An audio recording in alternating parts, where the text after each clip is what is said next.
Sir, Calicut international airport കേരളത്തിലെ ഏക പൊതുമേഖലാ വിമാനത്താവളം, ഏറ്റവും കൂടുതൽ പ്രവാസികൾ ആശ്രയിക്കുന്ന വിമാനത്താവളം, വരുമാനത്തിലെ രാജ്യത്ത് മൂന്നാമത്തെ വിമാനത്താവളം, ഇങ്ങനെ ഒട്ടനവധി സവിശേഷതകളുള്ള ഈ വിമാനത്താവളം പലവിധ പ്രശ്നങ്ങളാൽ വികസന മുരടിപ്പ് നേരിട്ടുകൊണ്ടിരിക്കുകയാണ്. നേരത്തെ വൈഡ് ബോഡി വിമാനങ്ങൾ എയർ ഇന്ത്യ, സൗദി, എമിറേറ്റ്സ് വിമാനങ്ങൾ സർവീസ് നടത്തിയിരുന്നു. റീകാർപ്പറ്റിങ്ങിന് വേണ്ടി വിമാനത്താവളത്തിൻ്റെ ഭാഗികമായ അടച്ചിടൽ, കോവിഡ്, വിമാനാപകടം തുടങ്ങി വിവിധ കാരണങ്ങളാൽ ഈ സർവീസുകൾക്ക് തടസ്സം നേരിട്ടു. വിമാനാപകടം കഴിഞ്ഞതിന് ശേഷം അത് സംബന്ധമായി പഠനം നടത്തിയ എക്സ്പെർട്ട് കമ്മിറ്റി നിലവിലുള്ള റസയുടെ നീളം 90 മീറ്ററിൽ നിന്ന് 240 മീറ്ററായി വർദ്ധിപ്പിച്ചെങ്കിൽ മാത്രമേ വൈഡ് ബോഡി വിമാനങ്ങൾ ഇറക്കാൻ സാധിക്കുകയുള്ളൂ എന്ന് റിപ്പോർട്ട് ചെയ്തു. സർ, അതിനുവേണ്ടി ഏകദേശം 15 ഏക്കർ സ്ഥലം പുതുതായി കണ്ടെത്തേണ്ടി വന്നു. ഈ സ്ഥലം ഏറ്റെടുക്കുന്ന സന്ദർഭത്തിൽ ഈ വിട്ടുതന്ന ഉടമകളോട് ഇവിടെ ഞങ്ങളുടെ ജില്ലയുടെ മന്ത്രിയായ ബഹുമാനപ്പെട്ട മന്ത്രി അബ്ദുറഹിമാൻ, ഞങ്ങൾ 2 MLA-മാർ, ജനപ്രതിനിധികൾ എല്ലാവരുടെയും മുമ്പിൽ ഈ സ്ഥലം വിട്ടുതരുന്ന ഉടമകൾ പറഞ്ഞത്, ഞങ്ങൾക്ക് ആവശ്യമായിട്ടുള്ള അവശേഷിക്കുന്ന സ്ഥലത്ത് നിർമ്മാണ പ്രവർത്തനങ്ങൾ നടത്താൻ ഞങ്ങൾക്ക് അനുമതി ഉണ്ടാവണം. അതുപോലെ തന്നെ സ്ഥലം വിട്ടുതരുന്ന മുറക്ക് ഞങ്ങൾക്ക് നഷ്ടപ്പെടുന്ന അടിസ്ഥാന സൗകര്യങ്ങൾ അത് വളരെ വേഗത്തിൽ റോഡ് ആക്സസ് അടക്കമുള്ള കാര്യങ്ങളിൽ തീർപ്പുണ്ടാവണം എന്ന് പറഞ്ഞതിൻ്റെ അടിസ്ഥാനത്തിൽ, അത് സമ്മതിച്ചതിൻ്റെ അടിസ്ഥാനത്തിലാണ് അവർ സ്ഥലമൊക്കെ വിട്ടുതരുന്നത്. സർ, ഇതുവരെ അതുമായി ബന്ധപ്പെട്ട് ഒരു നടപടിയും സർക്കാരിൻ്റെ ഭാഗത്തുണ്ടായിട്ടില്ല. അവിടെ 15 വീടുകൾ ഈ സ്ഥലം വിട്ടുതന്ന ഭൂവുടമകൾ, അവർക്ക് നിർമ്മാണ പ്രവർത്തനങ്ങൾ നടത്താൻ സാധിക്കുന്നില്ല, ഒരു പ്രവൃത്തി നടത്താൻ സാധിക്കുന്നില്ല. എയർപോർട്ട് അതോറിറ്റി NOC നിഷേധിക്കുകയാണ്. അപ്പോൾ അടിയന്തരമായിട്ട് ബഹുമാനപ്പെട്ട മുഖ്യമന്ത്രി ആ വിഷയത്തിൽ ഇടപെടണം. മാത്രമല്ല, റോഡ് ആക്സസ് അടക്കമുള്ള സൗകര്യങ്ങൾ അവർക്കൊരു ദ്വീപിൽ കഴിയുന്നത് പോലെയാണ് 10-15 വീട്ടുകാർ. വിദ്യാഭ്യാസ സ്ഥാപനങ്ങൾ, ആരാധനാലയങ്ങൾ, അങ്ങനെ എവിടെയും പോകാൻ സാധിക്കാത്തൊരവസ്ഥയാണ്. അടിയന്തരമായിട്ട് ആ വിഷയത്തിൽ ഗവൺമെൻറ് ഇടപെട്ട് അവരുടെ പ്രശ്നങ്ങൾ പരിഹരിക്കാൻ യുദ്ധകാലാടിസ്ഥാനത്തിലുള്ള നടപടികൾ ഉണ്ടാവണമെന്നാണ് ആവശ്യപ്പെടുന്നത്. അതോടൊപ്പം തന്നെ ആ എയർപോർട്ട് പരിസരത്ത് താമസിക്കുന്ന തദ്ദേശവാസികൾ ഈ എയർപോർട്ടിൽ നിന്ന് ഒഴുകിപ്പോകുന്ന മലിനജലം അത് അവരുടെ കിണറുകളിലേക്കും വീടുകളിലേക്കും അടിച്ചു കയറുകയാണ്. അപ്പോൾ സയൻറ്റിഫിക്കായിട്ടുള്ള ഒരു ഡ്രൈനേജ് സിസ്റ്റം എയർപോർട്ട് അതോറിറ്റിയെ കൊണ്ട് ഉണ്ടാക്കുന്നതിന് വേണ്ടിയുള്ള അടിയന്തര നടപടികൾ സർക്കാരിൻ്റെ ഭാഗത്ത് ഉണ്ടാവണം. എയർപോർട്ട് അതോറിറ്റിയോട് ആ വിഷയം ആവശ്യപ്പെട്ട് അത് പെട്ടെന്ന് ചെയ്യിപ്പിക്കാൻ വേണ്ടിയുള്ള നടപടികൾ സ്വീകരിക്കണം. അതുപോലെ തന്നെ എയർപോർട്ടിൽ പാർക്കിംഗ് ഏരിയയുമായിട്ടുള്ള ബന്ധപ്പെട്ട വിഷയം, അവിടെ കരാറുകാരും യാത്രക്കാരും തമ്മിൽ എപ്പോഴും സംഘർഷമാണ്. അമിതമായ ചാർജുകളൊക്കെയാണ് കാർഗോ ഈ യാത്രക്കാരിൽ നിന്ന്. അതിന് പരിഹാരമുണ്ടാവണം. അതിൻ്റെ വികസനത്തിന് വേണ്ടി ഏകദേശം 15.5 ഏക്കർ സ്ഥലം ഏറ്റെടുക്കുന്നതിന് വേണ്ടിയുള്ള നടപടികൾ വളരെ മന്ദഗതിയിലാണ്. അത് പരിഹരിക്കുന്നതിന് വേണ്ടിയുള്ള നടപടികൾ ഉണ്ടാവണം. സർ, അതുപോലെ തന്നെ ഹജ്ജിന് പോകുന്ന ഹാജിമാർ, കോഴിക്കോട് വിമാനത്താവളത്തിൽ നിന്ന് ഹജ്ജിന് പോകുന്ന ഹാജിമാർ മറ്റ് വിമാനത്താവളം, ഇപ്പോൾ കണ്ണൂരാവട്ടെ കൊച്ചിയാവട്ടെ, ആ വിമാനത്താവളത്തിൽ നിന്ന് നൽകുന്നതിനേക്കാളും 40,000 രൂപ അധികം കൊടുത്തിട്ടാണ് ഇപ്പോൾ യാത്ര ചെയ്യുന്നത്. കോഴിക്കോട് വിമാനത്താവളത്തിൽ നിന്ന് ഹാജിമാർക്ക് 40,000 രൂപ അധികം കൂലി കൊടുക്കണം, ചാർജ് കൊടുക്കണം. അത് അടിയന്തരമായിട്ട് ഗവൺമെൻറ് ഇടപെടണം. നമ്മുടെ പ്രിയപ്പെട്ട MP-മാർ ET മുഹമ്മദ് ബഷീർ സാഹിബ് അടക്കമുള്ള MP-മാർ പാർലമെൻറ്റിൽ ഈ വിഷയം ഉന്നയിച്ചതാണ്. ബഹുമാനപ്പെട്ട മുഖ്യമന്ത്രി, സർ ഒറ്റ മിനിറ്റും കൂടി, ബഹുമാനപ്പെട്ട മുഖ്യമന്ത്രി ആ വിഷയത്തിൽ അടിയന്തരമായിട്ട് ഇടപെടണം.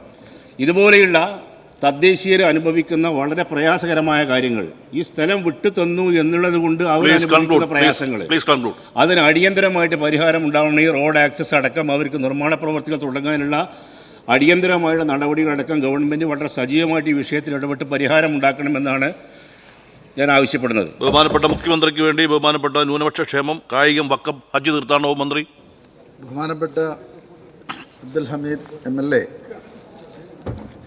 അദ്ദേഹം ഉന്നയിച്ച ശ്രദ്ധ ക്ഷണിക്കൽ 2 കാര്യങ്ങൾ അദ്ദേഹം സൂചിപ്പിച്ചു. കോഴിക്കോട് വിമാനത്താവളവുമായി ബന്ധപ്പെട്ട വികസന പ്രവർത്തനങ്ങൾ ത്വരിതപ്പെടുത്തുക, അതോടൊപ്പം തന്നെ അവിടെ ജനങ്ങൾ അനുഭവിക്കുന്ന ചെറിയ പ്രശ്നങ്ങൾക്ക് പരിഹാരം കാണുക എന്നുള്ളതാണ്. അദ്ദേഹം പറഞ്ഞ എയർപോർട്ടുമായി ബന്ധപ്പെട്ട വഴികളുടെ കാര്യത്തിൽ ബഹുമാനപ്പെട്ട ജില്ലാ കളക്ടറുടെ യോഗം കളക്ടറേറ്റിൽ ചേരുകയും ആ പ്രശ്നങ്ങൾക്ക് പരിഹാരം കാണാൻ ജില്ലയിലെ ഡെപ്യൂട്ടി കളക്ടറെ അതിനുവേണ്ടി നിയോഗിച്ചിട്ടുണ്ട്. അദ്ദേഹത്തിൻ്റെ റിപ്പോർട്ടിൻ്റെ അടിസ്ഥാനത്തിൽ ആ പ്രശ്നങ്ങൾ പരിഹരിക്കപ്പെടും. അതോടൊപ്പം തന്നെ ഹജ്ജുമായി അദ്ദേഹം പറഞ്ഞ ബന്ധപ്പെട്ട ടിക്കറ്റിങ്ങിൻ്റെ ഒരു കാര്യം, ഈ കാര്യത്തിൽ കേരള ഗവൺമെൻറ് നല്ല രീതിയിൽ ഇടപെടുന്നുണ്ട്. കഴിഞ്ഞ തവണയും ഇതേ പ്രശ്നം ഉണ്ടായിരുന്നു, അതിലും നമ്മൾ നല്ല രീതിയിൽ ഇടപെട്ടു. ഇത് കേന്ദ്ര ഗവൺമെൻറ്റുമായി ബന്ധപ്പെട്ട ഒരു പ്രശ്നമാണ്. അങ്ങേക്കറിയാം, പ്രവാസികളായിട്ടുള്ള മലയാളികൾ ഇന്ന് അനുഭവിക്കുന്ന ഏറ്റവും വലിയ പ്രശ്നം കൂടിയാണ് ഈ ടിക്കറ്റ് വർധനവുമായി ബന്ധപ്പെട്ട കാര്യങ്ങൾ. കേരളത്തിലെ 2 എയർപോർട്ടുകളിൽ ചാർജ് കുറവാണ്, കോഴിക്കോട് നിന്ന് അധികമാണ്. ഈ വസ്തുത പരിഗണിച്ച് ബഹുമാനപ്പെട്ട കേന്ദ്രമന്ത്രിമാർക്കൊക്കെ തന്നെ നമ്മൾ നേരിട്ട് പോയി കാണുകയും ബന്ധപ്പെട്ട നിവേദനങ്ങൾ നൽകുകയും കത്തയക്കുകയും ഒക്കെ തന്നെ ചെയ്തിട്ടുണ്ട്. ഇന്ന് കോഴിക്കോട് അന്താരാഷ്ട്ര വിമാനത്താവളത്തിൻ്റെ റെയിൽവേ വികസനത്തിനായി 12.54 ഏക്കർ ഭൂമി ഏറ്റെടുത്ത് 2023 എയർപോർട്ട് അതോറിറ്റി കൈമാറിയിട്ടുണ്ട്. ഇതുകൂടാതെ റെയിൽവേ ലീഡിംഗ് ലൈറ്റും സോളാർ പവേർഡ് ഹസാർഡ് ലൈറ്റും സ്ഥാപിക്കുന്നതിനായി പള്ളിക്കൽ ചേലാമ്പ്ര വില്ലേജുകളിൽ നിന്നും കണ്ണമംഗലം വില്ലേജിൽ നിന്നുമായി 11.56 ഭൂമി ഏറ്റെടുക്കുന്നതിന് ഉത്തരവായിട്ടുണ്ട്. ഭൂമി ഏറ്റെടുക്കലുമായി ബന്ധപ്പെട്ട് സ്ഥലമുടമകൾ ചില ആശങ്കകൾ അറിയിച്ചിട്ടുണ്ട്. ഇക്കാര്യം പരിഗണിച്ചാവും സർക്കാർ ഇതിൽ അന്തിമ തീരുമാനം എടുക്കുക. വിമാനത്താവള വികസനത്തിനായി 2047 436 ഏക്കർ ഭൂമി ഏറ്റെടുക്കുന്നതിനുള്ള മാസ്റ്റർ പ്ലാൻ ലഭ്യമായിട്ടുണ്ട്. മാസ്റ്റർ പ്ലാൻ അനുസരിച്ച് ഏറ്റെടുക്കേണ്ട ഭൂമിയുടെ കാര്യത്തിൽ തുടർ നടപടി സ്വീകരിക്കുന്നതിന് സംയുക്ത പരിശോധന വേണമെന്ന് എയർപോർട്ട് അതോറിറ്റിയുടെ സാങ്കേതിക വിദഗ്ധർ കൂടി ഉൾക്കൊള്ളുന്ന ടീം രൂപീകരിക്കുന്നതിനും എയർപോർട്ട് ഡയറക്ടർ കത്ത് നൽകിയിട്ടുണ്ട്. യാത്രക്കാരുടെ സുരക്ഷിതത്വവും സൗകര്യവും മെച്ചപ്പെട്ട യാത്രാ അനുഭവവും എന്നിവ ഉറപ്പുവരുത്തുന്നതിനായി നിരവധി വികസന പ്രവർത്തനങ്ങൾ ഇതിനകം നടപ്പാക്കിയിട്ടുണ്ട്. യാത്രക്കാർക്ക് കൂടുതൽ സൗകര്യമൊരുക്കുന്നതിനായി ആഗമന കവാടത്തിലും വെസ്റ്റിബ്യൂൾസ് ക്രമീകരിച്ചിട്ടുണ്ട്. 24 അധിക ചെക്കിംഗ് കൗണ്ടർ, പുതിയ ഡൊമസ്റ്റിക് സെക്യൂരിറ്റി ഹോൾഡ് ഏരിയ എന്നിവയും സ്ഥാപിച്ചിട്ടുണ്ട്. കൂടാതെ 32 എമിഗ്രേഷൻ കൗണ്ടറുകൾ, ഇൻ്റർനാഷണൽ അറൈവലിനായി കൂടുതൽ എക്സിലേറ്റർ നിർമ്മാണം, ഡൊമസ്റ്റിക് അറൈവലുകൾ, കൂടുതൽ ലഗേജ് ബെൽറ്റുകൾ എന്നിവ നിർമ്മാണം പുരോഗമിക്കുകയാണ്.